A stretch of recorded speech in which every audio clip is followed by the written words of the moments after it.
இந்த போர்ன்றது மிக ரகசியமானது. அந்த போருக்கான வாழ்வும் மிக ரகசியமானது. ஆனால் இப்போ உள்ள சூழலில் அது போர் முடிஞ்சிட்டுது. போராட்டத்துக்கான அந்த சூழலும் முடிஞ்சு போயிட்டு. ஆனால் இப்போவும் அங்குள்ள சூழல் ஒரு ஒரு நெருக்கடியான சூழல் அங்கே இருக்கத்தான் செய்யும். யாழ்ப்பாணத்தில் அது பேசா பொருளாகத்தான் இருக்கு. அதாவது போருக்கு பிறகு அப்நார்மலாக அதிகமான கேன்சர் பேஷண்ட் வந்தாங்க. இப்போ கேன்சர் நோயாளிகள் அதிகமாக நிரம்பி வழிகின்ற ஒரு போக்கு வடக்கிலே, குறிப்பாக யாழ்ப்பாணம் போதனா மருத்துவ டீச்சிங் ஹாஸ்பிட்டல் அதிகமாக வந்து. ஸோ அதை குறித்த அந்த அந்த கதக்களம் குறித்தது தான் இந்த கடைசி கட்டில் நாவல். வழிகாட்டுவதற்கு ஆக்கள் இல்லாமல் பண்ண, வழிகாட்டுபவர்களை எதிர்க்க தோணும். வழிகாட்டுபவர்கள் மீது ஒரு அவாண்டமான ஒரு பழியை அது வீழ்த்த செய்யும். எல்லாமே சிதறின சமூகமாக மாறும். ஒரு பொருளாதாரத்தின் மீது சமூகத்தை கட்டமைக்க முடியாத ஒரு சூழல் உருவாகும். யாரும் அந்த சமூகத்தை என்னவும் செய்யலாம் என்ற சூழல் உருவாகும். இது ஈழத்துக்கு மட்டுமல்ல. அரச வன்முறை மட்டும் இதுக்கு காரணம் இல்லை. ஒரு அகிம்ச போராட்டத்தின் மூலமாக வெல்வதற்குரிய மூல காரணிகள் தமிழ் மக்கள்கிட்ட இல்லை. அதுபோலவே ஆயுத போராட்டம் ஒரு முடிஞ்சு போன அத்தியாயம். இலங்கை அரசாங்கம் இந்திய அரசாங்கத்தோட சுமூகமான உறவை வச்சிருக்க நிகழ்வார். ஆனால் எனக்கு தெரிஞ்ச அளவில், எனக்கு என்னுடைய கண்ணோட்டத்தில் இந்திய அரசாங்கம் அதை எவ்வளவு நம்புறது என்பதற்கு மிக தயக்கமாகத்தான் இருக்கு. அப்போ ஒரு சந்தேக நண்பனாகத்தான் இலங்கை அரசாங்கத்தை இந்திய அரசாங்கம் வச்சிருக்கு.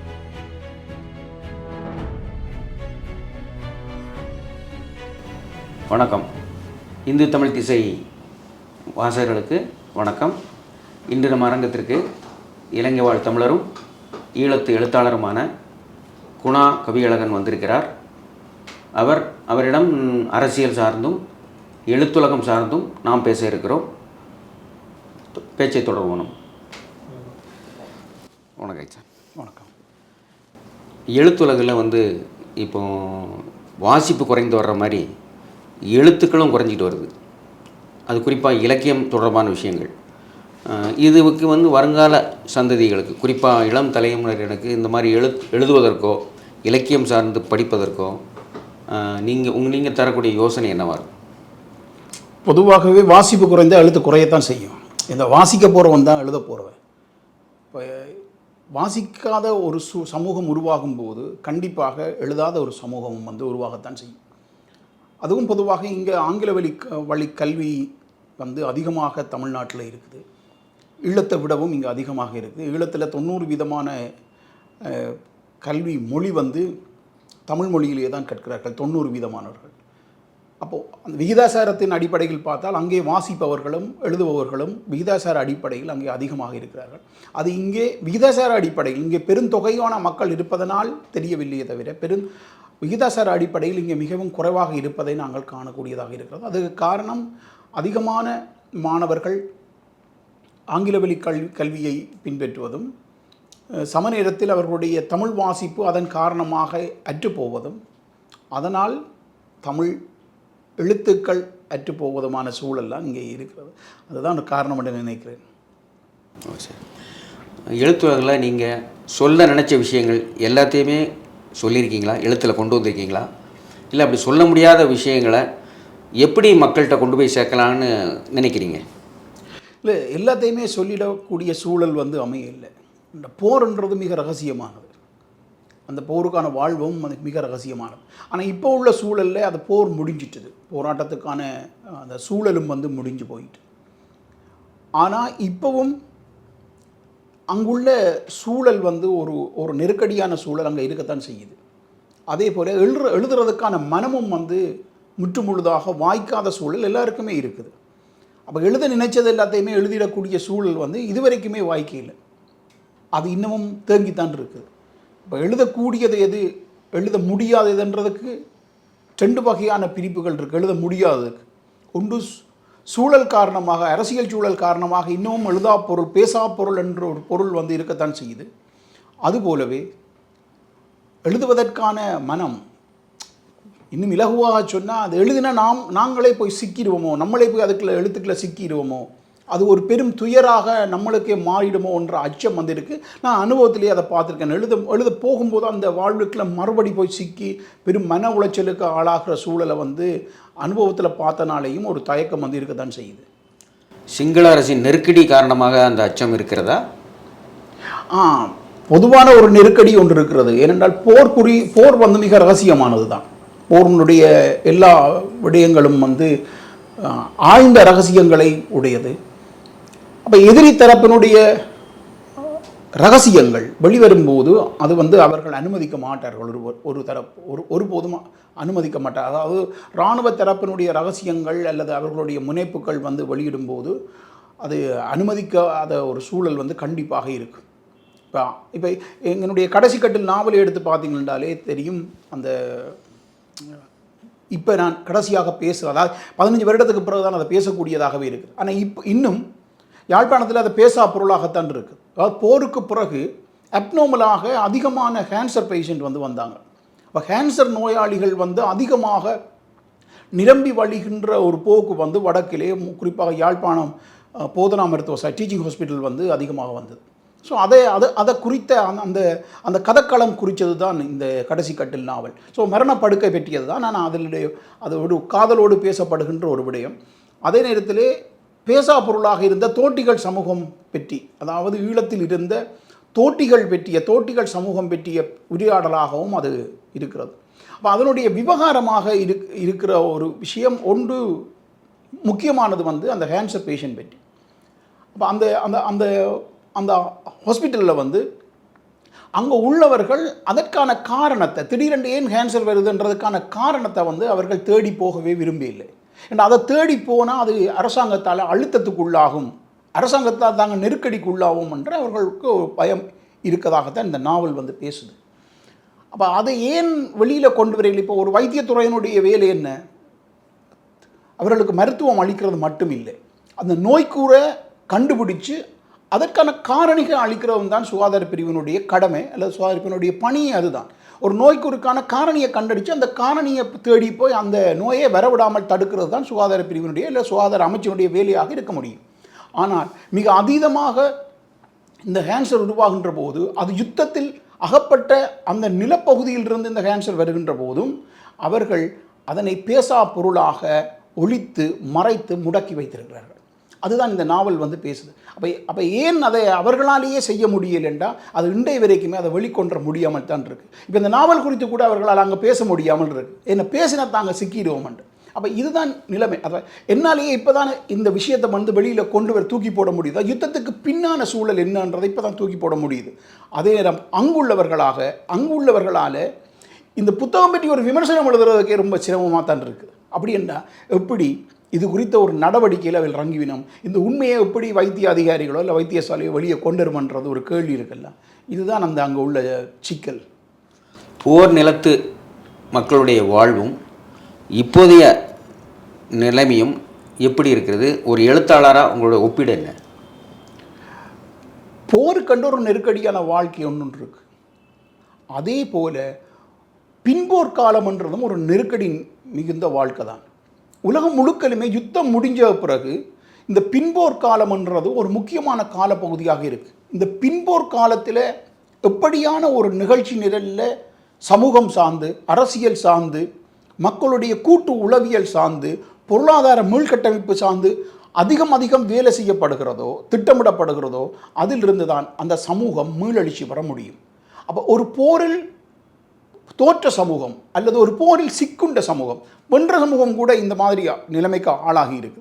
இந்த போரில் சிக்குண்ட ஒரு சமூகம் திருப்பி மீள வேணும் என்றால் அதற்கான ஒரு பாதை வகுக்கப்பட வேணும். அது அரசியல் சார்ந்து, பொருளாதாரம் சார்ந்து, சமூகம் சார்ந்து, பண்பாடு சார்ந்து எல்லா வகையிலும் ஒரு ஒரு ஒரு மீள்கட்டமைப்புக்கான வகுக்கப்படாவிட்டால், ஒரு திட்டம் வகுக்கப்படாவிட்டால் ஒருபோதும் அந்த சமூகத்தால் நிமிர்ந்து நிற்கவே முடியாது. அந்த பின்போர் காலம்ன்றது ஒரு கூட்டு மனச்சிதைவுக்குரிய காலம். இந்த கூட்டு மனச்சிதைவு ஒரு தோல்வியடைந்த சமூகத்தை எப்படியெல்லாம் சிதைக்கும் என்றால் தலைவர்களை இல்லாமல் பண்ணும், வழிகாட்டுவதற்கு ஆக்கள் இல்லாமல் பண்ணும், வழிகாட்டுபவர்களை எதிர்க்க தோணும், வழிகாட்டுபவர்கள் மீது ஒரு அவாண்டமான ஒரு பழியை வந்து அது வீழ்த்த செய்யும். எல்லாமே சிதறின சமூகமாக மாறும். ஒரு பொருளாதாரத்தின் மீது சமூகத்தை கட்டமைக்க முடியாத ஒரு சூழல் உருவாகும். யாரும் அந்த சமூகத்தை என்னவும் செய்யலாம் என்ற சூழல் வந்து உருவாகும். இது ஈழத்துக்கு மட்டுமல்ல, போர் நடந்த எல்லா நிலத்துக்கும் உரியதாக இருந்திருக்கிறது. ஆனால் அரசுள்ள நிலங்கள், குறிப்பாக பொருளாதார வல்லமையோடு இருந்த அல்லது தொழில்நுட்ப வல்லமையோடு இருந்த அரசுகள் வந்து தங்களை திட்டமிட்டு போருக்கு பின்னாலும் தங்களை எழுச்சியடைய வைத்ததை நாங்கள் காண்கிறோம். ஆனால் ஒரு அரசற்ற சமூகத்துக்கு அந்த வாய்ப்புகள் இல்லவே இல்லை. எனவே போரை விடவும் போர் முடிந்த காலத்தின் மீது அந்த மக்கள் பெரும் சிதைவை காண்பார்கள். அந்த சிதைவுக்கு அடிப்படையான காரணம், போரில் வென்ற அந்த தரப்பை அரசியல் ரீதியாக தோற்கடிப்பதற்கான ஒரு மறுபோர் அந்த மக்கள் மீது போருக்கு பின் தொடுக்கப்படும். அப்போ போரில் வென்ற மக்களை எப்படி அரசியல் ரீதியாக, அவர்களுடைய அரசியல் கோட்பாட்டு ரீதியாக தோற்கடிப்பது என்ற ஒரு நிகழ்ச்சி நிரல்தான் அவர்களுக்கு எதிரே இருக்கும். எனவே அவர்கள் மறுபோரொன்றை சந்தித்து கொண்டிருப்பார்கள், அவர்கள் அறியாமலே. எனவே அந்த சமூகம் சிதைக்கப்படுவதை தவிர்க்க முடியாது. அதற்கான ஒரு மீளெழுச்சிக்குரிய மனோதிடமும் ஒரு கூட்டு பலமும் ஒரு திட்டமிடலும் இல்லாவிட்டால் அந்த சமூகம் மெல்லென சிதைவுக்கு உள்ளாக்கும். அதுதான் அவர்கள் எதிர்கொள்ளும் மிகப்பெரிய சவாலாக இருக்கும். ஆயுதம் ஏந்தி போர் நடத்தி ஏராளமான உயிர்களை பலி கொடுத்து நம்ம அந்த நோக்கம் நிறைவேறலை, தனி ஈழம்ங்கிற நோக்கம் நிறைவேறலை. இப்போ நீங்கள் போருக்கு பின்னாடி போர் நிலத்து மக்கள் அரசியல் கோட்பாடுகள் மூலமாகத்தான் எதிராக இருக்கக்கூடிய அரசையோ எதிரணியவோ நீங்கள் எதிர்கொள்ள வேண்டும் என்று சொல்கிறீங்க. அதுக்கான சாத்தியமோ அதற்கான சூழலோ இலங்கையில் இப்போ இருக்கிறதா நீங்கள் கருதுறீங்களா? இல்லை, மக்களுடைய தேவை என்னன்றது தான். இப்போ போர் வந்து ஒரு தனிநாட்டு கோரிக்கையை முன் வச்சு ஒரு ஆயுத போராட்டம் நடந்தது. அவருடைய இறுதி லட்சியமாக ஒரு தனிநாட்டு கோரிக்கை வந்து இருந்தது. ஆனால் அது வந்து அந்த ஆயுத அமைப்பினுடைய கோரிக்கை கிடையாது. அது 1956 இருந்து உருவாகிய ஒரு வடிவம். ஸோ தந்தை செல்வா அவர்களால் தான் இது முன்வைக்கப்பட்டதே தவிர அது ஒரு போராட்ட வடிவம். ஆமாம், அது ஒரு போராட்ட வடிவில் ஒரு போராட்ட கோரிக்கை. அது போராட்டத்தினுடைய தேவை தந்தை செல்வா காலத்தில் உருவாகியது. அப்போ தந்தை செல்வாவுடைய தான் இந்த தமிழ் தேசியம் என்ற கோட்பாடுக்கு வந்து கொண்டு நிறுத்தப்பட்டது. காரணம், தமிழர்கள் தங்களுடைய கூட்டு வாழ்க்கையை தங்களுடைய நிலத்தில் தக்க வச்சு கொள்ள முடியாது என்ற சூழல் வரும்போது தான் இந்த மாதிரியான ஒரு சித்தாந்தம், தமிழ் தேசிய சித்தாந்தம் வந்து நிறுத்தப்பட்டது. என்றால் இதற்கு மேலும் தமிழர் தரப்பால் அவர்களுடைய நிலத்தில் அவர்களுடைய அடையாளத்தை நிறுத்த முடியாது என்று வந்தபோது தான், அதிலிருந்து தான் தந்தை செல்வா வந்து ஒரு அஹிம்சை போராட்டத்தை ஆரம்பித்தார். அந்த அஹிம்சை போராட்டத்தை ஆரம்பித்து அது போய்கொண்டிருப்பதான் தமிழரசு கட்சியினுடைய மூளையாக சொல்லப்பட்ட நவரண்ணத்தால் சுயாட்சி கழகம் என்ற அமைப்பு வந்து உருவாக்கப்படுது. அப்போ சுயாட்சி கழகம் வந்து தனிநாட்டு கோரிக்கையை வந்து முன்வைக்குது. அப்போ சுயாட்சி கழகத்தினுடைய அந்த கோரிக்கை நவரண்ணத்தால் முன்வைக்கப்பட்ட போது தான் அடுத்து வந்த காலங்களில் தந்தை செல்வாவும் தனிநாட்டு கோரிக்கையை வந்து முன்வைக்கிறார். அப்போ இந்த தனிநாட்டு கோரிக்கை என்றது ஏலவே உருவாகின ஒரு கோரிக்கை, அதாவது மிதவாதிகள் முன்வைச்ச கோரிக்கை. அது தோற்கடிக்கப்பட்ட போது தான், அவருடைய அஹிம்சை போராட்டம் தோற்கடிக்கப்பட்டு தான் ஆயுத போராட்டம் வந்தது. பிறகு அவர்கள் அதை ஒரு இறுதி லட்சியமாக கொண்டு போராடினார்கள். இப்போது ஆயுத போர் இல்லை, ஆயுதம் தாங்கி போராடிய அமைப்பும் இல்லை. ஆனால் பிரச்சனை அப்படியே தான் இருக்குது. 56 இருந்ததை விடவும் 2025 26 வரப்போகிற ஆண்டில் வந்து இந்த இடைவெளியில் நாங்கள் பார்த்தா ஒரு மிகப்பெரிய அளவுக்கு இந்த முரண்பாடு கூர்மையாகி இருக்கு. அப்போ இந்த கூர்மைக்கான தேவை வந்து தமிழ் மக்களுடைய பாதுகாப்பு, அவர்களுடைய நிலத்தில் அவர்களுடைய பொருளாதார வாழ்வோடு அவர்களுடைய பண்பாட்டு வாழ்வோடு அவர்களுடைய அடையாளம் நிறுவப்படணும் என்றது ஒரு மிகப்பெரிய தேவையாக மாறிட்டு, இல்லாவிட்டால் அவர்கள் சிதைக்கப்படுவார்கள் என்று. அப்போ இந்த சிதைக்கப்படுவதற்கு எதிராகத்தான் அஹிம்சை வழியாகவும் ஆயுத வழியாகவும் போராடினார்களே தவிர வேறு விஷயங்கள் இல்லை இங்கே. அப்போ அந்த சிதைக்கப்படுகின்ற சூழல் இப்பவும் கூர்மையாகத்தான் இருக்குது. ஆனால் அது இன்விசிபிளாக இருக்குது, பார்க்க முடியாததாக இருக்குது. ஆனால் அங்கே உள்ள மக்கள் அதை எதிர்கொண்டு கொண்டு தான் இருக்கணும். அப்போ ஒன்றில் அவர்கள் தங்களுடைய அடையாளத்தை, தமிழ் மக்கள் என்ற அடையாளத்தை தங்களுடைய வடக்கு கிழக்கு தாய பகுதியில் அவர்கள் கைவிடணும். அப்படி கைவிட தயாரில்லாத பட்சத்தில் அவர்கள் அதை எதிர்த்து நிற்கணும். அப்போ அந்த எதிர்த்து நிற்பதென்றது தான் தமிழ் மக்களுடைய பெரும் சவாலாக இருக்கும். அப்போ இது பின்போர்க்கால சூழல் தான். அப்போ இதை அவர்கள் எதிர்கொள்கிறத தவிர அவர்களுக்கு வேறு வழி இல்லை. இப்போ ஆயுத வழியாக இருக்கட்டும், அகிம்சை வழியாக இருக்கட்டும், ரெண்டுமே வந்து தோற்கடிக்கப்பட்டதாக கருதப்படக்கூடிய இந்த காலகட்டத்தில் இலங்கை வாழ் தமிழ் மக்களுக்கு அடுத்த என்ன தான் அவங்களுக்கு ஆப்ஷன் இருக்குது, என்ன தான் வழி இருக்குது? நீங்கள் அரசியல் கோட்பாடுகள் அவங்கள எதிர்த்து நம்ம போரிடுறதுக்கோ, இல்லாட்டி இவங்களுக்கு அதுக்கான ஒரு வலிமையோ அதற்கான இதோ இருக்குதுன்னு நினைக்கிறீங்களா? ரெண்டாவது, தமிழ் அடையாளங்களை வந்து அவங்க தொடர்ந்து அழிச்சிக்கிட்டே இருக்காங்க. அதனால் இவங்க முதல்ல இப்போ அடையாளத்தை காப்பாற்றுறதுக்கு இவங்க முன்னுரிமை கொடுக்கணுமா, இல்லை இவங்களுடைய அந்த ஆயுத வழியோ அகிம்சை வழியோ ஏதாவது ஒரு போராட்ட வழியில் தங்களுடைய கோரிக்கையை நிறைவேற்றுறதுக்கான அந்த முன்னெடுப்பை செய்யணும்னு நினைக்கிறீங்களா?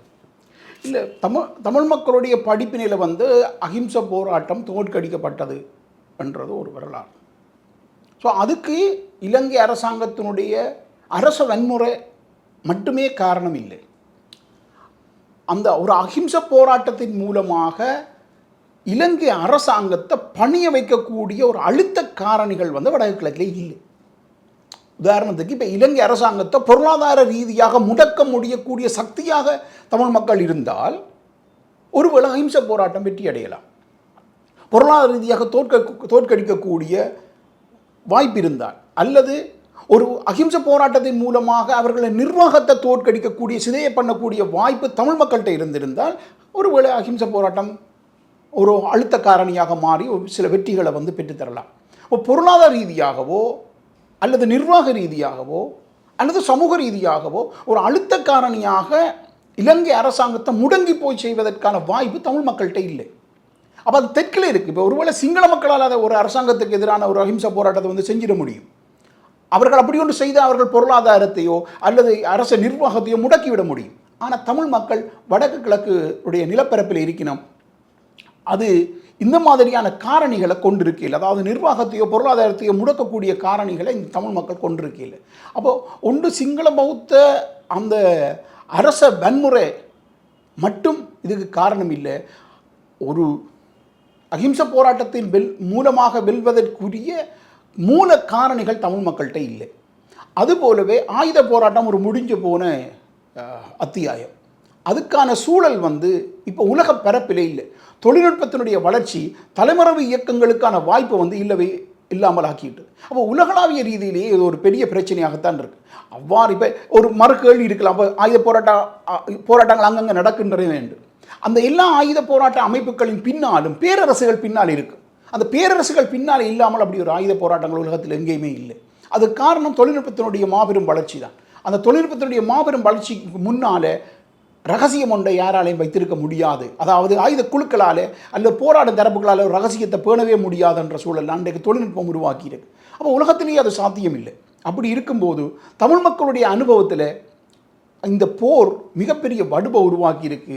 ஆயுத போரின் மூலமாக ஒன்றை அடைவதற்கான சாத்தியத்தை வந்து தமிழ் மக்கள் வந்து அதை கைவிட்டணும்.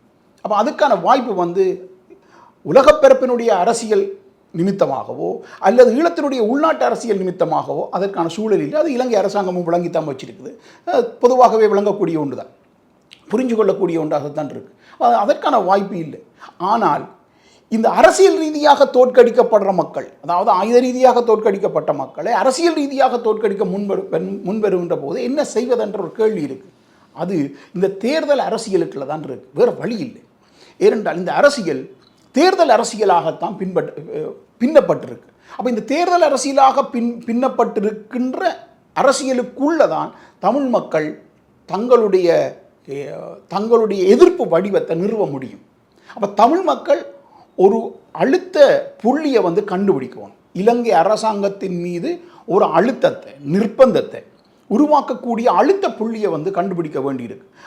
இன்னும் மேலே சொன்னால் அரசாங்கத்தை விடவும் பௌத்த சிங்கள சித்தாந்தத்தின் மீது ஒரு அழுத்தத்தை உருவாக்கக்கூடிய, அவர்கள் அந்த சித்தாந்தத்தை வந்து ஒரு கரைஞ்சி போக நீர்த்து பண்ண போகக்கூடிய ஒரு அழுத்த புள்ளியை தமிழ் மக்கள் கண்டுபிடிக்க வேண்டியிருக்கு. அந்த அழுத்த புள்ளியில் இருந்துதான் அவர்கள் தங்களுக்கான பாதுகாப்பை தேட வேண்டியிருக்கு.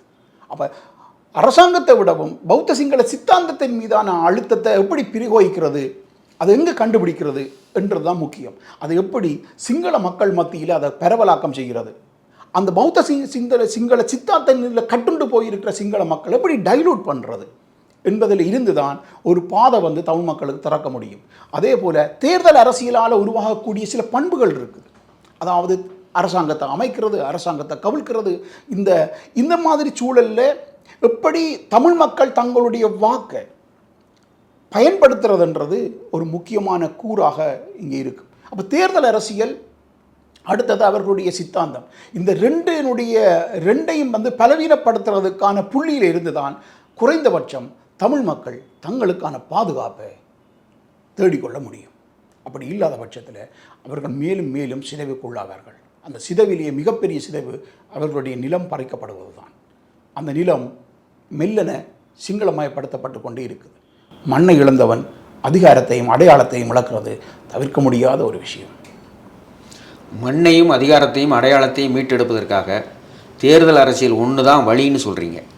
அங்கே இருக்கிற தமிழ் மக்கள் தேர்தல் அரசியலை முன்னெடுக்கும் போது தமிழ்நாட்டு அரசியலோ இந்திய நாடோ கண்டிப்பாக ஆதரவு கொடுக்கணும்னு நீங்கள் எதிர்பார்க்குறீங்களா? இல்லை, தேர்தல் அரசியல் ஒரு கூறு. அந்த தேர்தல் அரசியலை கையாளுறதுக்கான அழுத்த புள்ளியாக நாங்கள் வேறொரு விஷயத்தை உருவாக்க வேண்டியிருக்கு. இப்போ இன்றைய சூழலில் பொருளாதாரம் ஒரு அழுத்த புள்ளியாக மாறி இருக்கு இலங்கை அரசாங்கத்துக்கு. அப்போ பொருளாதாரத்தை அவர்கள் மீண்டெழுவதற்கான சூழலில் திணறி கொண்டிருக்கிறார்கள். ஆனால் தமிழ் மக்களுடைய ஒரு கூறாக இருக்கிற புலம்பெயர்ந்து இருக்கிற தமிழ் மக்களால் இலங்கையினுடைய பொருளாதாரத்தை திருப்பி நிமித்து விட முடியும். அதுக்கான பெரும் பங்களிப்பு அவர்களால் செய்ய முடியும். ஆனால் இலங்கை அரசாங்கம் அந்த புலம்பெயர்ந்த தமிழ் மக்களுடைய இன்வெஸ்ட்மெண்ட்டுக்கு ஆன உத்தரவாதத்தை இன்னும் வழங்க தான் இருக்கு. அவர்கள் பேச்சுவார்த்தை நடத்தினோம், மிக சாதகமான சமிக்கைகளை காட்டினோம், மிக நட்போட பழகினோம், மிக ஆதரவாக தாங்கள் பேசிக்கொள்ளினோம், எல்லா கதவுகளையும் திறந்து விடுவாக சொல்லினோம். ஆனால் ஒரு முதலீட்டுக்கான பாதுகாப்பான சட்ட வரைவுகள் அவர்கள் செய்ய தயாராக இல்லை.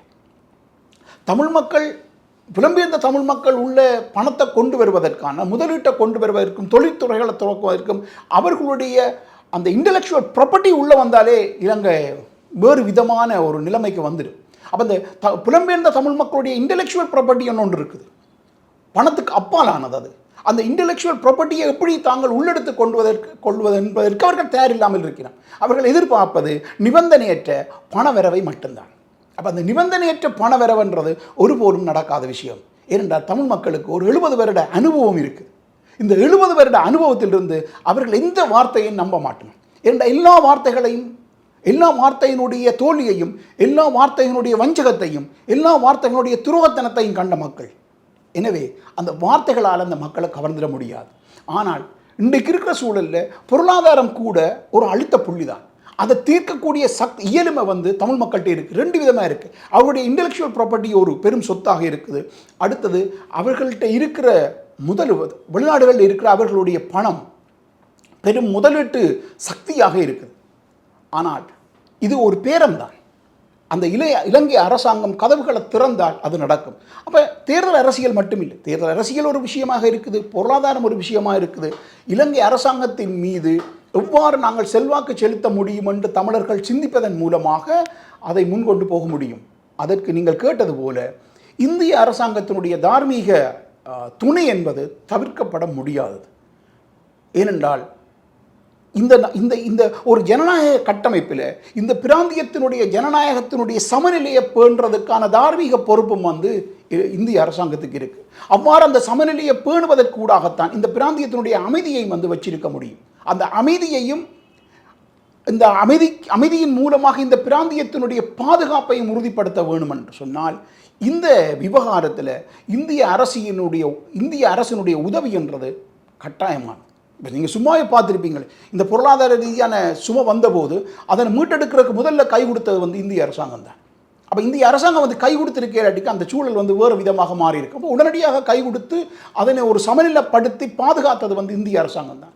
அதுபோல இந்திய அரசாங்கத்துக்கு அதற்குரிய இயலுமையும், அதற்குரிய திறனும், அதற்குரிய தார்மீக பொறுப்பும் இந்திய அரசாங்கத்திட்ட இருக்குது.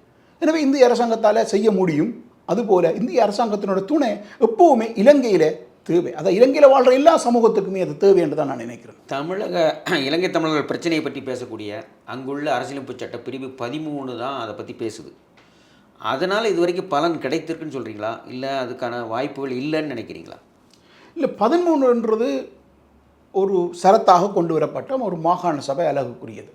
ஆனால் அந்த மாகாண சபை தேர்தலில் நடக்க விடாமல், இப்பவும் கூட நடக்கையில் ஒரு நடத்த விடாமலும் மாகாண சபை அழகையை தொழிற்பட விடாமலும் தான் அங்கே இருந்தது.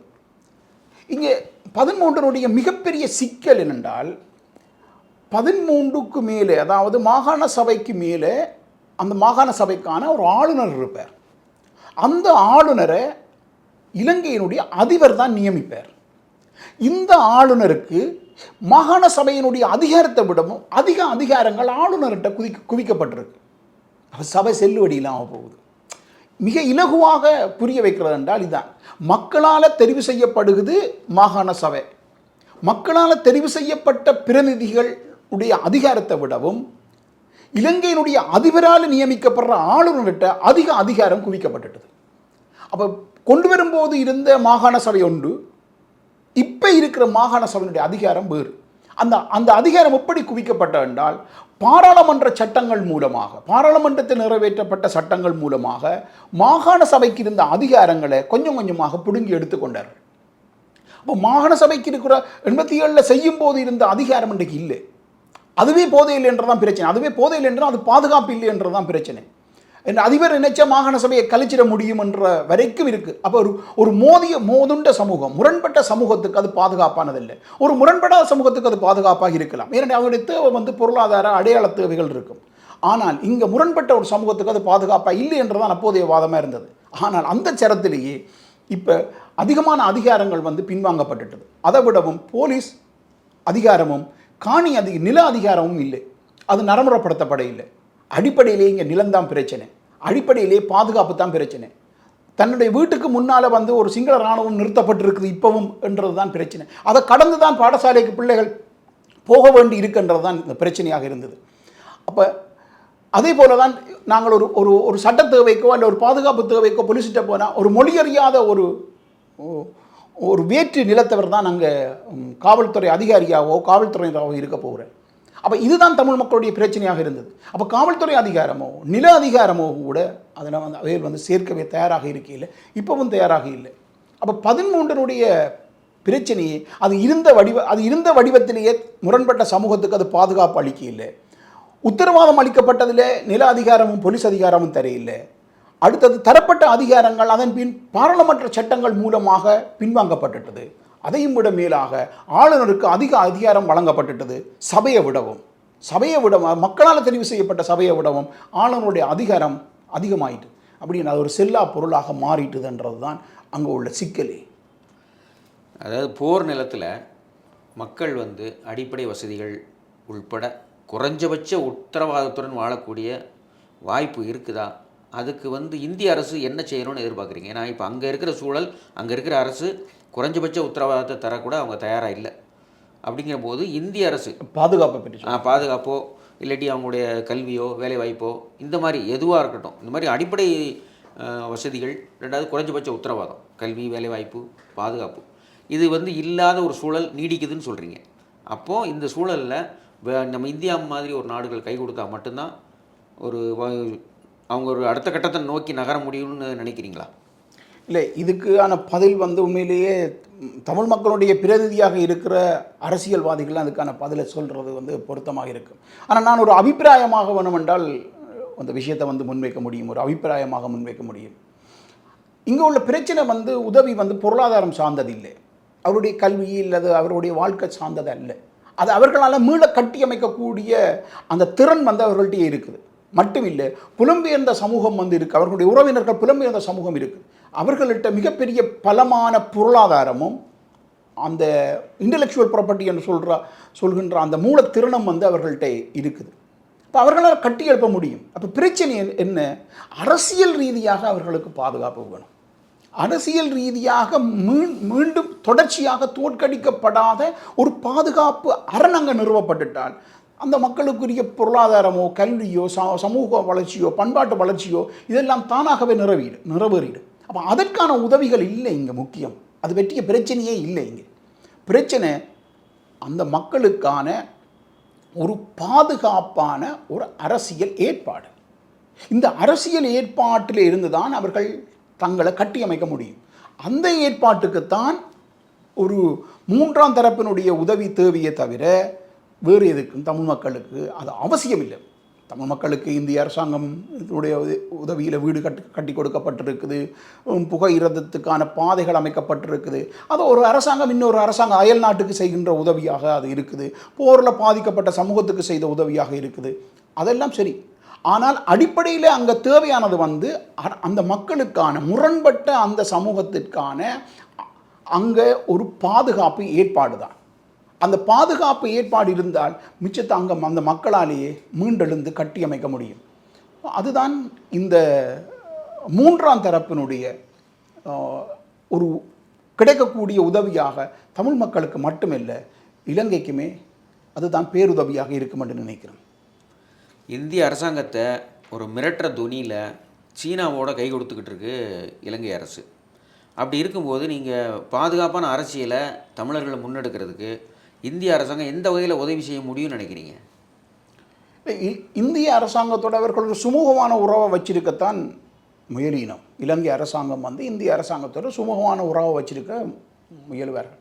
ஆனால் எனக்கு தெரிஞ்ச அளவில் எனக்கு என்னுடைய கண்ணோட்டத்தில் வந்து இந்திய அரசாங்கம் அதை எவ்வளவு நம்புறது என்பதற்கு மிக தயக்கமாகத்தான் இருக்குது. அப்போ ஒரு சந்தேக நண்பனாகத்தான் இலங்கை அரசாங்கத்தை இந்திய அரசாங்கம் வச்சிருக்கு. அப்போ இந்திய அரசாங்கத்தினுடைய பார்வையை பொறுத்த வரைக்கும் அந்த இலங்கை அரசாங்கம் என்றது ஒரு சந்தேக நண்பனாகத்தான் அவர்கள் பார்க்கணும். அந்த சந்தேக நண்பன் என்ற அந்த புள்ளியை வந்து கரைஞ்சி போக வச்சு தங்களுக்கு ஒரு இந்திய அரசாங்கத்தோட நிலையான ஒரு நட்பு இருக்குன்னு காட்டத்தான் எப்போவுமே இலங்கை அரசாங்கம் வந்து முயற்சி செய்திருக்குது. அப்போ இந்த சீன சார்பு நிலப்பாடு என்றது இலங்கை அரசாங்கம் கையாளக்கூடிய வெளியுறவு கொள்கை. இலங்கை அரசாங்கத்தை பொறுத்த வரைக்கும் அதனுடைய வெளியுறவு கொள்கையை 3 தரப்புகளை வச்சு கையாளும். இந்திய தரப்பு, சீன தரப்பு, மேற்குலக தரப்பு. இந்த 3 புள்ளிகளுக்கும் இடையிலான சமநிலையை போன்றது தான் இலங்கை அரசாங்கத்தினுடைய வெளியுறவு கொள்கை அல்லது ராஜதந்திர மார்க்கம். அப்போ ஒவ்வொரு நாட்டுக்கும் ஒரு ராஜதந்திர அடிப்படை ஒன்று இருக்கும், அடிப்படையான ராஜதந்திர பாலிசி ஒன்று இருக்கும். அப்போ இலங்கை அரசாங்கத்தினுடைய இந்த வெளியுறவு கொள்கை என்றது, அதாவது ஃபாரின் பாலிசி என்றது, இந்த 3 பவர்ஸுக்கு இடையில் 3 சக்திகளுக்கு இடையிலான சமநிலையை தான் எப்படி பேணுறதுன்றதான். இந்த சமநிலையை பேணும்போது தான் ஒரு நாடு எந்த ஒரு நாடும் தன் மீது அழுத்தத்தை பிரயோகிக்க முடியாத, தன் மீது எதையும் திணிக்க முடியாத, தன்னை வற்புறுத்த முடியாத ஒரு சூழலை உருவாக்க முடியும். அப்படி உருவாக்குற புள்ளியில் இருந்து அது இன்னொரு விளைவை அடையும், இன்னொரு நல்விளைவை அடையும் என்னன்னு சொன்னால் 3 தரப்புக்கும் இடையிலான பாகையினை தன்னை உச்சத்தில் வச்சிருக்கு. அப்போ இந்த 3 தரப்பு 3 சர்வதேச ரீதியாக 3 சக்திகள், 3 பல புள்ளிகள். அப்போ இந்த 3 பல புள்ளிகள் உடைய சமநிலையில் தான், சமநிலையை பேணுறதுல தான் இலங்கை அரசாங்கம் தன்னுடைய பேரம் பேசும் ஆற்றலை உச்சத்துக்கு உயர்த்துது. அந்த பாகையின் பவரில் இருந்து தான் இலங்கை அரசாங்கம் தன்னை நிறுத்தி வச்சிருக்குது. அப்போ இந்த கொள்கை என்றது வெறுமனே ஒரு சார்பு நிலையமாக மட்டும் இதை நாங்கள் பார்க்க முடியாது, அரசியல் அர்த்தத்தில் நாங்கள் பார்க்க முடியாது. இது இலங்கை அரசாங்கத்தினுடைய வெளியுறவு கொள்கை சார்ந்த விஷயம். அந்த கொள்கைக்கான காரணம் இதுதான். அப்போ இதே 3 நாடுமே எதிர்கொள்ள வேண்டித்தான் இருக்கு. இந்திய அரசாங்கமும் இலங்கையினுடைய இந்த பாலிசியை வந்து எதிர்கொள்றதுல பெரும் சவாலை சந்திக்க வேண்டியிருக்கு. சீனாவும் அதே மாதிரியான சவாலை சந்திக்க வேண்டியிருக்கும். அதுபோல மேற்குலக நாடுகளும் இந்த சவாலை சந்திக்க வேண்டியிருக்கும். இது தவிர்க்க முடியாது. ஆனால் இதை மீறித்தான் இந்த பிராந்தியத்தில் இலங்கையினுடைய அயல் நாடாகவும் இந்த பிராந்தியத்தினுடைய சக்தியாகவும் இந்த உலகத்தினுடைய போக்குவரத்து பாதையினுடைய மடியில் இருக்கிற அதை கட்டுப்படுத்தக்கூடிய பெருநாடாகவும் இருக்கிற இந்தியா எப்போ அதிக செல்வாக்க கொள்வதற்கான, இலங்கை மீது அதிக செல்வாக்க கொள்வதற்கான அமைப்பு முறை பொருளாதார ரீதியாக மட்டுமில்லை, புவிசார் அமைப்பு முறை இந்தியாவின் கையில் தான் இருக்கு. எனவே இந்தியாவால் தான் அதிக பங்களிப்பை செய்ய முடியும். அதால் தான் இந்தியாவை பகைச்சு கொண்டு இலங்கையால் எதுவும் செய்ய முடியாது. இந்தியாவை பகைச்சு விட்டு இலங்கையால் நகர முடியாது. ஆனால் அந்த இந்தியாவினுடைய அந்த பலம் என்றது தன் மீதான அதிகாரத்தையோ தன் மீதான அழுத்தத்தையோ பிரயோகிக்க முடியாதபடி தான் அது ஏனைய 2 பலப்புள்ளிகளையும் சமாந்திரமாக கையாள முனைகிறது. இலங்கை தமிழ் மக்களினுடைய மறுவாழ்வுக்கு புலம்பெயர்ந்த தமிழர்களுடைய இன்டெலெக்சுவல் ப்ராப்பர்ட்டி பெரிய அளவில் கை கொடுக்குன்னு சொல்கிறீங்க. அந்த இன்டெலெக்சுவல் ப்ராப்பர்ட்டியை இலங்கைக்கு கொண்டு வர்றதுக்கு ஒரு சட்ட திருத்தமோ அரசியலமைப்பு சட்டத்தில் திருத்தம் கொண்டுறதுக்கு சட்ட ரீதியான போராட்டம் நடத்த முடியுமா? இல்லை, அது இலங்கை அரசாங்கம் நினைச்சா செஞ்சிட முடியும். இப்போ உள்ள அரசாங்கம் வந்து 3-2 பெரும்பான்மையோடு இருக்குது. அப்போ 3/2 பெரும்பான்மையோடு இருக்கிற அரசாங்கம் புதிய அரசியல் யாப்பை கொண்டு வந்துட முடியும். அப்போ அதை செய்யறதாக சொல்லித்தான் இந்த அரசாங்கம் ஆட்சிக்கு வந்தது. அவர்கள் அந்த உரையாடலை செய்யணும். ஆனால் இப்போது வந்து அவர்கள் இப்போ என்ன சொல்லி நம்ம இப்போ 2-3 நாளைக்கு முன்னம் யாழ்ப்பாணம் போன இலங்கையினுடைய அதிபர் தான் மக்களோட பேச போகிறோன்னு சொல்கிறார். எப்படி பேசுறது? மக்களோட நேரடியாக பேச போகிறோம் தமிழ் பிரச்சனையை பற்றி என்று. மக்கள் தான் பிரதிநிதிகள் தெரிவு செய்திருக்கணும். அந்த பிரதிநிதிகளோட தான் பேச்சுவார்த்தை நடத்தணும். அதான் மக்கள் பிரதிநிதி தெரிவு செய்திருக்கணும். அப்படி என்றால் பாராளுமன்றம் ஒன்றே தேவையில்லையே. இப்போ இருக்கிற தொழில்நுட்பத்தில் ஏதாவது வாக்கெடுப்பு எடுக்கணும்னு சொன்னால் இந்த மொபைல் மூலமாகவே தொலைபேசி மூலமாகவே நீங்கள் கருத்தறிஞ்சு போட்டு சட்டங்களை நிறைவேற்ற முடியும். அப்போ பாராளுமன்றம் ஒன்றே தேவையில்லை. பிரதிநிதிகளே ஒன்று, அந்த பிரதிநிதிகள் சபை ஒன்று அமைச்சுத்தானே இந்த பாராளுமன்றம் இந்த ஜனநாயக முறைமையை இயங்குது. இப்போ எந்த அடிப்படையில் அவர் வந்து பேசுகிறார், நான் மக்களோட பேச போகிறோன்னு, அந்த தான் இந்த நாட்டினுடைய பிரதிநிதியாக மாறினபடியாத்தான், மக்கள் அவருக்கு வாக்களித்தபடியாத்தான். அப்போ வாக்களிப்பவர்களோடு தான் பேசவன். அதை நீர்த்து போக செய்வதற்காகத்தான் 3 நாளைக்கு முன்னாடி நான் மக்களோட பேச போகிறோம். இதே வார்த்தையை தான் சந்திரிகா சமாதானத்தை நிறுவ போகிறோன்னு வாக்கு கேட்டு வெற்றியடைந்த சந்திரிகா குமாரதுங்காவும் சொன்ன வார்த்தை தான் மக்களோட நேரடியாக பேச போகிறேன், தமிழ் தலைவரோட இல்லையன்று. அதுவே ஒரு ஏமாற்று தான். அதுவே ஒரு ஒரு ஒரு ஒரு வஞ்சகம் தான். அப்போ இந்த மாதிரியான உரையாடல் வந்து ஒருபோதும் முன்கொண்டு செல்லாது. அப்போ இந்த இன்டலெக்சுவல் ப்ராப்பர்ட்டியை வந்து உள்ளே கொண்டு வரதை பற்றி அவர்கள் சிநேகபூர்வமாக பேசுகிறார்கள் தவிர அதற்கான பாதுகாப்பு ஏற்பாடு ஒன்றை செய்யணும் இல்லை. அதுபோல் தமிழ் மக்களுடைய இன்வெஸ்ட்மெண்ட் பற்றி வந்து சிநேகபூர்வமாக உரையாடுகிறார்கள் தவிர நட்பு ரீதியாக உரையாடி தங்களை நம்புங்கன்னு சொல்கிறத தவிர ஒரு பாதுகாப்பு ஏற்பாட்டை செய்ய தயாரில்லை. மிக குறைந்தபட்சம் இப்போ அரசியல் ரீதியாக ஒரு தீர்வை காண்பதற்கு அரசியல் யாப்பு திருத்தம் கொண்டு வரப்படணும், சரி இருக்கட்டும் அது. ஆனால் இப்போ பாராளுமன்றத்தினுடைய ஒரு சிம்பிள் ஆக்ட் மூலமாக கொண்டு வர முடியும் வடக்கு கிழக்குக்கான ஒரு நிதி அதிகார சபையை. இதுக்கு ஒரு அரசியல் அதிகாரம் ஒன்றும் இல்லை. இதுக்கு இந்த அரசியல் பேச்சுவார்த்தை அரசியல் தீர்வு பற்றிய சரத்துக்கள் இல்லை என்கிற விஷயம். ஒரு சாதாரணமாக வடக்கு கிழக்குக்கான ஒரு நிதி அதிகார சபையை கொடுக்கிறது. இதை பாராளுமன்றத்தில் நினைச்சால் 2 நாளையில் ஒரு ஆக்டை கொண்டு வந்து நிறைவேற்றிட முடியும். சிம்பிள் ஆக்டுகளில் கொண்டு வந்துட முடியும். அப்படி கொண்டு வந்தாலே தமிழ் மக்கள் நினைப்பின ஒரு குறைந்தபட்ச பாதுகாப்பு இருக்குது. தாங்கள் கொண்டு போகிற நிதி வடக்கு கிழக்கில் இருக்குது, அதுக்கு ஒரு அதிகார சபை இருக்குது. ஸோ அந்த அதிகார சபை தான் இதை கட்டுப்படுத்த போகுதுண்டு. அது அந்த அதனுடைய அதிகாரம் இவர்கிட்ட தான் இருக்குது. அந்த அதிகார சபையிட்ட தான் இந்த அதிகாரம் இருக்குங்களை கட்டுப்படுத்துறதுக்கான என்று நம்பினாலே ஒரு ஒரு ஒரு குறிப்பிடத்தக்க நிதி வந்து உள்ளே வரும். அப்போ இலங்கை அரசாங்கத்தில் அரசியல் யாப்பு ரீதியான ஏற்பாடுகளை விடவும் மிக மிக குறைந்தபட்ச பாதுகாப்பு, இது முழு பாதுகாப்புன்னு நான் இப்பவும் சொல்லியில்லை, மிக குறைஞ்சபட்ச பாதுகாப்பாக ஒரு நிதி அதிகார சபையை ஏற்படுத்தினாலே இந்த இன்வெஸ்ட்மெண்ட் வந்துடும். இலங்கை அரசாங்கம் இப்படி திணற வேண்டிய தேவையில்லை. இந்த கடனை கொடுப்பதற்கான கேள்விகள் இலங்கை அரசாங்கத்தை மிரட்டி கொண்டிருக்காது. இன்னும் 3 வருஷத்தில், இன்னும் 2.5 வருஷத்தில் வந்து அவர்கள் கடனுக்கு பதில் சொல்ல வேண்டிய நிலைமைக்கு தள்ளப்பட போயினும். தள்ளுபடிக்க என்ன நிலைமை உருவாகும் என்று அவர்களுக்கே தெரியாத திணறல் தான் இன்றைக்கும் இருக்குது. அதை அவர்கள் முகம் கொடுக்க வேண்டுமென்றால் இந்த மிக சாதாரண விடயத்தை செஞ்சிட முடியும். ஆனால் எங்களுடைய கேள்வி என்னென்றால், எங்களுடைய சந்தேகம் என்னென்றால், இந்த அற்ப விஷயத்தை ஒரு நாளில் நிறைவேற்றக்கூடிய பாராளுமன்றத்தில் சாதாரண பெரும்பான்மை நிறைவேற்றக்கூடிய இந்த அற்ப விஷயத்தை கூட அவர்கள் செய்ய தயாராக இல்லை. இலங்கை தோல்வியடையும், இந்த முதலீடு வந்தால் இலங்கையை தூக்கி நிறுத்த முடியும் என்ற சூழலில் கூட அவர்கள் இந்த அற்ப விஷயத்தை செய்ய தயாராக இல்லை. அப்படி என்றால் எங்கே இருந்து எப்படி தமிழ் மக்களுக்கான அடிப்படையான பாதுகாப்பு எந்த அர்த்தத்தில் உருவாகும் என்றது தான் தமிழ் மக்களுக்கு முன்னாடி இருக்கிற மாபெரும் கேள்வி. பிரபாகரன் இன்னும் உயிரோடு இருக்கிறதா சொல்லி நம்பப்படுற நேரத்தில் நீங்கள் இலங்கை வாழ் தமிழராக நீங்கள் என்ன நினைக்கிறீங்க? இல்லைங்க, அங்கே உள்ள மக்களுக்கு வந்து தெரியும் அவர் உயிரோடு இல்லை என்றது தெரியும். அவர் உயிரோடு இருக்கிறார் என்று சொல்கிறதுக்கு சில அரசியல் காரணங்கள், அரசியல் தேவை உள்ளவர்கள் அதை சொல்லினோம். இன்னொரு பக்கத்தில் பொருளாதார தேவை உள்ளாக்களும் சொல்லினோம். ஆனால் பொதுவாக மக்கள் பரப்பில் வந்து இல்லை என்றது தெரியும். அப்போ இல்லை இருக்கிறார் என்று சொல்கிறதுக்கு அரசியல் தேவை உள்ளவர்களும் பொருளாதார தேவை உள்ளவர்களும் இந்த நரேட்டிவை வந்து கொண்டு வந்து ஸ்டேஜில் கொண்டு வந்து விடுறாங்க. அப்போ இது தவிர்க்க முடியாது, அவர்களுடைய பெர்ஸ்பெக்டிவ் அது. ஆனால் இப்போ ஒருவேளை நீங்கள் கேட்கலாம், இப்போ கொஞ்சம் பகுதி மக்கள் வந்து அதை நம்பினமே, ஒரு சிறு பகுதியாக இருந்தாலும் அது கரைஞ்சு கொண்டு போகுது, டைலூட் ஆகிட்டு போகுது நம்புகிற மக்கள். ஆனால் இங்கே உள்ள பிரச்சனை அந்த ஒரு பகுதி, ஒரு சிறு பகுதி நம்புறது என்று சொன்னால் அதுக்கு காரணம் இருக்குது. முதல்ல ஒரு பெரும்பகுதி நம்பிச்சுது, பிறகு ஓரளவு மக்கள் நம்பிச்சுனா இப்போ ஒரு சிறு பகுதி நம்புது. அப்போ இது நாளைக்கு அதுவும் ஒன்றும் இல்லாமல் போகும். அதுக்கு காரணம் மனித மனத்திட்ட ஒரு விஷயம் இருக்குது. நம்ப விரும்புகிற பொய்யை நீங்கள் சொன்னால் நம்பித்தான் ஆவான் மனுஷன். ஒருவர் ஒருவர் சாக போகிற ஒரு நோயில் இருக்கிற ஒருத்தருக்கு வந்து இந்த மருந்து போட்டால் நீ தப்பிடுவேன்னு சொன்னால் அந்த குடும்பம் கண்டிப்பாக அந்த ட்ரீட்மெண்ட் எடுத்து தான் ஆகும். ஏனென்றால் அது ஒரு நம்ப விரும்புகிற பொய். அதனால் குணமாக மாட்டாருன்னு தெரிஞ்சாலும் அந்த ட்ரீட்மெண்ட் அந்த ஃபேமிலி எடுத்து தான் ஆகும். ஏன்னா காப்பாற்ற வேணும், அவர் உயிரோடு இருக்கணுமன்றதை விரும்புகிறோம். அப்போ நம்ப விரும்புகிற ஒரு பொய்யை நீங்கள் தூக்கி முன்னால் வச்சால் நம்பித்தான் ஆகினோம். இதுதான் மனித உளவியல். இது தனி மனித, இப்போ நான் சொன்னது சும்மா ஒரு தனி மனித உதாரணம். இதுதான் ஒரு கூட்டு உளவியலும். தனி மனித உளவியல் மட்டுமில்லை, கூட்டு உளவியலும்.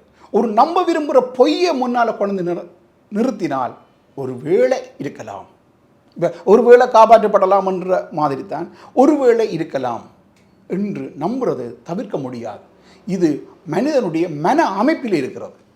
எனவே அது சமூகத்தினுடைய மன அமைப்பிலையும் இருக்குது. அது சோஷியல் மைண்ட் செட்டாக இருக்குது. அதனால தான் அது இப்போவும் ஒரு நெரேட்டிவாக இந்த பரப்பில் நின்று கொண்டு இருக்கு. ஆனால் நீங்கள் பார்த்தா 2009-10 இருந்த இந்த நெரேட்டிவோடைய ஸ்ட்ரென்த் இப்போ இல்லை. இப்போ இன்னும் சொன்னால் இப்போ இன்னும் ஒரு 8 வருஷத்துக்கு முன்னாடி நாங்கள் போனோம், 2015 இருந்த இந்த நெரேட்டிவோட பலம் இப்போ இல்லை. அதுபோல் இன்றைக்கு இருக்கிற பலம் இன்னும் ஒரு 3-4 வருஷத்தில் இருக்காது. இதுதான் அதனுடைய உண்மையான நிலவரம். அப்போ பொருளாதார லாபம், அரசியல் லாபத்துக்காக அந்த நெரேட்டிவ் செய்யப்படுதுங்கிறீங்க? கண்டிப்பாக. இது ஈழத்தமிழர்கள் எல்லாருக்கும் ஒரு தெரிஞ்ச ஒரு விஷயந்தான்.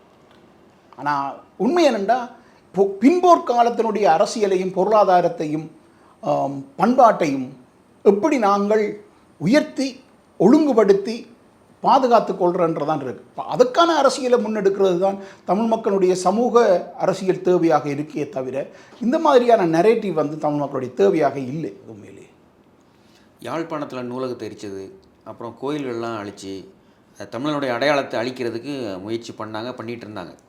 அதாவது ஒரு இனத்தை அழிக்கணும்னா மொழியை அழித்தா தான் இனம் அழியும்பாங்க. அதனால் அந்த தமிழ் மொழியை அழிக்கிறதுக்கான முயற்சியிலையும் சிங்கள அரசு ஈடுபட்டிருக்கிறதா சொல்கிறாங்க. அதுக்கான இதை நீங்கள் எப்படி பார்க்குறீங்க? ஆமாம், அடிப்படையில் அவர்கள் முதல்ல வந்து நிலத்தின் மீது தான் அவர்களுடைய முழு கவனம் இருக்குது. ஆரம்பத்தில் இருந்து 56 இருந்தே நிலத்தில் தான் அவர்களுடைய முழு கவனம் இருந்தது. காரணம், தாயக கோட்பாடுன்றது நிலத்தில் இருந்து தான் உருவாகுது. நிலம் இல்லை என்ற தாயக கோட்பாடு இல்லை. அப்போ தாயகம்ன்றது தான் இங்கே விஷயம். அப்போ தமிழ் மக்களுக்கு ஒரு 2000 வருஷ பாரம்பரியம் கொண்ட ஒரு தாயக நிலம் இருக்குது. இப்போ கீழடிக்கு நிகரான அகழ்வாராய்ச்சி பொருட்கள் வந்து அங்கேயும் கண்டெடுக்கப்பட்டிருக்கு. சமகாலத்துக்குரியது கிமு 6ஆம் நூற்றாண்டுக்குரிய அகழ்வாய்வுகள் வந்து அங்கேயும் இருக்குது. இப்போ நாங்கள் இங்கே வந்து பார்க்குறோம். இப்போ கருப்பு சிவப்பு மட்பாண்டங்களில் இங்கே பார்க்க முடியுது. நாங்கள் பெருங்கற்கால பண்பாடு, அந்த பெருங்கற்கால பண்பாட்டிலேயே நாங்கள் கருப்பு சிவப்பு மட்பாண்டங்களில் பேரெழுதி பாவிக்கப்பட்ட முறைமையை வந்து நாங்கள் கீழடி ஆய்வில் இப்போ தான் கண்டுபிடிச்சிருக்கிறோம். ஆனால் 80களிலேயே இந்த மாதிரி தமிழ் பகுதிகளில், குறிப்பாக பூநகரி, பொப்பரிப்பு, இந்த மாதிரி இடங்களில் கருப்பு சிவப்பு மட்பாண்டங்கள் வந்து எடுக்கப்பட்டது தான். இது 80களிலேயே எடுக்கப்பட்டுட்டது. 80களின் ஆரம்பத்திலேயே எடுக்கப்பட்டு அது வாசிக்கப்பட்டதும் ஆயிட்டு. கருப்பு சிவப்பு குடங்கள்லேயே வந்து அபியின் குடம், உதியின் குடம், இந்த மாதிரி குடங்களில் பேரெழுதி வச்சு பாவிக்கிற முறைமையை அப்போவே நிரூபிச்சாச்சு. அப்போ பெருங்கற்காலத்திலேயே வந்து சாதாரண குடிகள் மொழியறிந்த குடிகளாக இருந்திருக்கணும். தமிழ் பகுதி மொழியறிந்த குடிகளாக இருந்திருக்கணும்ன்றது அது சான்றுபூர்வமாக நிரூபிக்கப்பட்ட ஒரு விஷயம். அப்போ இந்த வரலாற்றை வந்து உடைச்சு, இந்த வரலாற்றை திரித்து, வரலாற்றை மறைச்சு ஒரு புதிய வரலாற்றை ஒப்புவிக்கிறதுக்கான அதிகாரத்தை அரசாங்கம் கொண்டிருக்குது. ஆனால் ஆரம்ப காலத்தினுடைய எல்லா அகழ்வாய்வுகளும் இதை சொல்லுது. அண்மக்கால அகழ்வாய்வுகளும் நேர்மையாக இருக்கிற அகழ்வாய்வுகள் வந்து இதைத்தான் சொல்லியிருக்கு. சிங்கள பேராசிரியர் ஒருவர் இலங்கையினுடைய ஆதிக்குடிகள் வந்து இரணவடு தீரத்தில், அதாவது வடக்கினுடைய வன்னி பகுதியில், கிளிநொச்சி பகுதியில் இருக்கிற அந்த வன்னி பகுதியில் இருக்கிற இரணவடு தீரத்தில் தான் உருவாகினதுன்றதை அகழ்வாறு மூலம் வந்து நிரூபிச்சிருக்கிறார். 40,000 வருஷம் வந்து அது கார்பன் முறைமை கூடாக, கார்பன் டெஸ்ட்டு கூடாக நிறுவப்பட்டிருக்கு. அப்போ ஈழத்தில் ஒரு மொழியும் பண்பாடும் 2000 வருஷத்து பெருங்கற்கால பண்பாட்டுக்கு முன்னம் இருந்தே நிறுவப்பட்ட ஒரு விஷயத்தை வந்து ஆதாரபூர்வமாகவே அங்கே இருக்கிறத நாங்கள் பார்க்கலாம். என்னுடைய கற்பனையில நாவலில் கூட அந்த கற்பனை நாவலுடைய 2 போருழல் காதையில் கூட இறுதி பகுதியில் ஒரு கல்வெட்டு வாசிக்கப்படுவதாக இருந்தது. அது ஒரு குளத்தின் அருகில் இருக்கிற சிவன், அந்த சிவலிங்கத்துக்கு கீழே ஒரு கல்வெட்டு இருக்கும். அந்த காட்டு நபர் வந்து வாசித்து காட்டுவார். எப்படி வாசிப்பார் என்றால், வேள்கண்ணன் மகன் இளநாகன் மகன் வேள்கண்ணன் கட்டியது என்று எழுதியிருக்கும். அப்போ அதை வாசித்து காட்டுவார். எப்படி வாசிக்க முடியும்னா, இல்லை ஆரம்பத்திலேருந்து செவி வழியாக சொல்லி வந்ததுன்றான். அப்போ இந்த எழுத்து வந்து உண்மையிலேயே அங்கே இருக்குது. அது இந்தியாவில் இருக்கிற நிபுணர்களும் ஈழத்தில் இருக்கிற வரலாற்று நிபுணர்களும் வந்து அதை வாசித்து காட்டினதுன்றான். மற்ற அது ஒரு சிரமமாக இல்லை, சாதாரணமானவனை வாசிக்கக்கூடிய மாதிரி தான் அது இருக்குது. பழைய பிராமியிலே இருக்குது அந்த. அப்போ கிறிஸ்துக்கு முன் 6ஆம் நூற்றாண்டுன்னு சொல்லி அது கார்பன் டெஸ்ட்டில் அறியப்பட்டிருக்கு. அப்போ ஒரு ஒரு குலத்தை கட்டுவதற்கான என்ஜினியரிங் அந்த இது எப்படி கிறிஸ்துக்கு முன் 6ஆம் நூற்றாண்டில் ஈழத்தினுடைய தமிழ் பகுதியில் எப்படி அது பலமாக இருந்திருக்கின்ற ஒரு பெருங்குளம், அந்த பெருங்குளத்தினுடைய அணையை கட்டுறதுக்கு தேவையான அந்த அந்த பொறியியல் மூளை என்றது எப்படி எஸ்டாப்ளிஷ்டாக இருந்திருக்கின்றதுக்கு அது ஒரு ஆதாரம் மட்டும் இல்லை, அது யாரால் கட்டப்பட்டன்றது தெளிவாக எழுதப்பட்டிருக்கு. அப்போ இங்கே மொழியை பாதுகாக்கிறதுன்றதுக்கு முன்னாடி நிலத்தை பாதுகாக்கிறது இருக்குது. ஏன்னா நிலத்திலிருந்து தான் தாயக கோட்பாடு உருவாகுது. அதுபோலவே மொழியை சிதைக்கிறதுக்கான ஒரு வடிவமாக சிங்கள அதாவது எல்லை கிராமங்களில் சிங்கள மொழி பாடசாலைகளை நிறுவி அதற்கான வசதிகளை அதிகமாக உருவாக்கி அந்த கிராமத்தில் இருக்கிற மாணவர்களை சிங்கள மொழி மூலமாக கற்றால் நீ முன்னுக்கு வரலாம்ன்றது அதிகமாக நிறுவப்பட்டு கொண்டிருக்குது. குறிப்பாக கிழக்கு மாகாணத்திலையும் வன்னியினுடைய எல்லைப்புற கிராமங்கள்லையும் இது தொடர்ச்சியாக நடக்குது. அப்போ தமிழ் பாடசாலைகளுக்கு இருக்கிற ஏற்கனவே நிறுவப்பட்ட தமிழ் பாடசாலைகளுக்கு இருக்கிற அந்தஸ்தை விடவும் அதிக வசதிகளோடு சிங்கள பாடசாலைகள் நிறுவப்படும் போது பெற்றார் பிள்ளைகளை சிங்கள பாடசாலையில் கொண்டு போய் படிப்பிக்க வேண்டிய கட்டாயம் உருவாகுது. உயர்கல்வி அதாவது ஆரம்ப நிலை பள்ளியை விட உயர்நில பள்ளிகள் வந்து சிங்கள பாடசாலைகள் தான் அருகில் இருக்கின்ற போது அவர்கள் சிங்கள மொழி மூலமாக கற்க வேண்டிய தேவை இருக்குது. இதன் மூலமாக அந்த மொழி சிதைக்கப்படுவதற்கான முயற்சிகள் எடுக்கப்பட்டிருக்கு. ஏலவே சிதைக்கப்பட்ட புத்தளம், நீர்கொழும்பு தமிழ் பகுதிகள் வந்து எப்படி சிதைக்கப்பட்டன்றதுக்கு நல்ல உதாரணம்.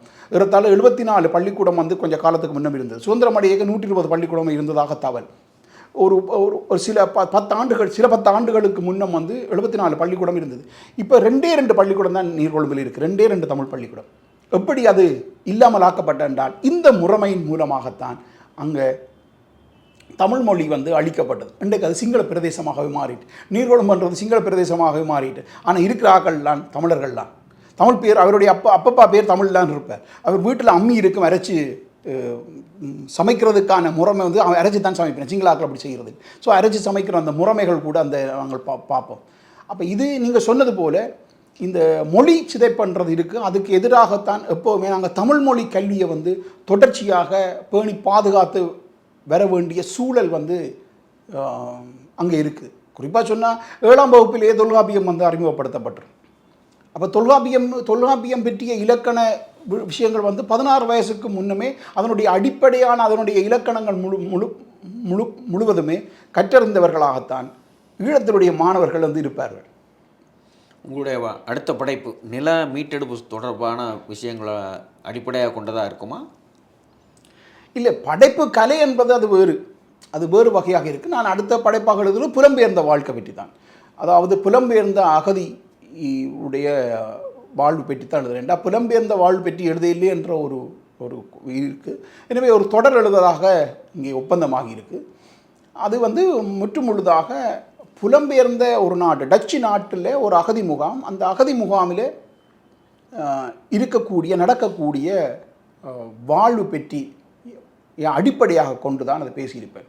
அதில் டச்சு கலாச்சாரம், டச்சினுடைய மித், அந்த மாதிரி விடயங்களை உள்ளடக்கப்பட்டு பேசியிருப்பேன். அதில் உள்ள விஷயம் என்னென்னு சொன்னால், அதில் ஒரு 65 ஒரே ஒரு முகாமிலேயே 65 இன சமூகங்கள் வாழ்ந்து கொண்டிருக்கக்கூடிய சூழல் வந்து அங்கே இருந்தது. நான் பார்க்கக்கூடிய மாதிரி இருந்தது அனுபவ ரீதியாக. உலகத்தில் இருக்கிற 65 நாட்டவர்களை இன சமூகங்கள் 65 வகையான, அதில் பல மொழி பேசுகின்ற ஒரு ஆக்கள்.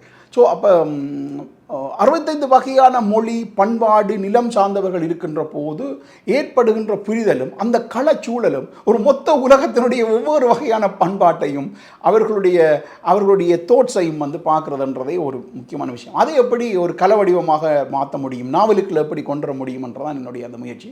ஸோ அந்த உலகத்தினுடைய மொத்த அகதிகளும் வாழுகின்ற ஒரு அகதி முகாமை வச்சுக்கொண்டு அந்த டச்சு நிலத்தை பேசுகிறது தான் என்னுடைய புதிய எழுத்தாக இருக்கும். அதாவது என்ன செஞ்சால் நமக்கு ஒரு மறுவாழ்வு கிடைக்கும், ஒரு புனர்ஜென்மம் வரும் அப்படின்னு பெரிய எதிர்பார்ப்பில் இருக்கக்கூடிய இலங்கை தமிழர்களுக்கு அரசியல் வழி தான் ஒன்று தான் அந்த தேர்தல் அரசியல் மட்டும்தான் ஒரே தீர்வு அப்படிங்கிற மாதிரி சொன்னீங்க. இப்போ அதை பெறுவதற்கு அது அதை அது கிடைப்பதற்கு என்ன பண்ணுனா வாய்ப்புன்னு நீங்கள் நினைக்கிறீங்க? தமிழ் மக்களுடைய துயரம், அவர்களுடைய கண்ணீர் ஒரு அசட்டுத்தனமான துயரத்தினுடைய குறியீடு அல்ல. அவர்களுடைய கண்ணீர் மாறாக ஒரு போராட்டத்தினுடைய குறியீடு அவர்களுடைய கண்ணீர். எனவே அவர்கள்தான் அந்த வழியை கண்டுபிடிக்கணும். அது தேவை அவர்களுக்கு தான் இருக்குது. யாருக்கு தேவை இருக்கோ அவர்கள்லாம் கண்டுபிடிக்கணும். அவருடைய கண்ணீரை அவர்களுடைய தொடர் போராட்டத்தினுடைய குறியீடாக பார்க்கப்பட வேண்டியது. எனவே அவர்கள் அதுக்கான வழியை அவர்கள் கண்டுபிடிப்பார்கள். அந்த வழி எத்திக்கல் பொலிட்டிக்ஸை தோல்வி கண்ட மக்களுடைய அனுபவத்திலிருந்து உருவாகும். அதாவது எத்திக்கல் பொலிட்டிக்ஸ் தோல்வி அடைஞ்சிட்டு. எனவே நாங்கள் தேர்தல் அரசியல் என்று இதை மட்டுப்படுத்திட முடியாது. இது ஒரு ஸ்ட்ராட்டஜிக் பொலிட்டிக்ஸ், ஒரு மூலோபாய அரசியலை எப்படி வகுத்து கொள்வதுன்றது தான் தமிழ் மக்களுடைய எதிர்கால பாதையாக இருக்கும். ஏனென்றால் இந்த உலகம் நியாயத்தின் அச்சில் சுழல இல்லை என்றதை தமிழ் மக்கள் 2 போராட்ட வழிமுறைகளாலேயும் அவர்கள் கண்டிருக்கிறார்கள். அநீதியாக தோற்கடிக்கப்பட்ட மக்கள், அகிம்சை போராட்டத்திலேயும் ஆயுத போராட்டத்திலேயும் அநீதியாக தோற்கடிக்கப்பட்ட மக்கள். எனவே அவர்களுக்கு தெரிஞ்சிருக்குது எத்திக்கல் பொலிட்டிக்ஸ் இங்கே இந்த உலகத்தில் செல்லுபடி இல்லை என்று. எனவே செல்லுபடி ஆகக்கூடிய ஒரு ஸ்ட்ராட்டஜிக் பொலிட்டிக்ஸ், அதுக்கான வழிமுறையை அந்த மக்கள் தான் கண்டுபிடிக்க வேணும். அவர்கள்தான் கண்டுபிடிப்பார்கள். அந்த வழிமுறைக்கு எப்படி உதவுவது என்பதுதான் ஏனையவர்களுடைய பங்களிப்பாக இருக்க முடியும். அதற்கு ஆதரவு அளிப்பது எப்படி என்றுதான் அவருடைய பங்களிப்பாக இருக்க முடியுமே விட அவர்கள் சார்பாக ஒரு அரசியலை முன்னெடுக்கிறது யாருடைய கடமையும் கிடையாது. ஈழத்து எழுத்தாளராக நீங்கள் அங்கே போர் நிலத்து மக்களின் துயரம், அங்கே உள்ள அரசியல் நிலவரம், அடுத்து இலங்கை தமிழ் மக்களினுடைய எதிர்காலம், அவங்களுடைய எதிர்காலத்துக்கு அவர்களே ஸ்ட்ராட்டஜிக் பாலிட்டிக்ஸ் முன்னெடுக்கணும் அப்படிங்கிற பல விஷயங்களை எங்களோட பகிர்ந்துக்கிட்டீங்க. மிக்க நன்றி. மிக்க நன்றி. தமிழ் இந்து நேயர்களுக்கு என்னுடைய நன்றியும் மகிழ்ச்சியும்.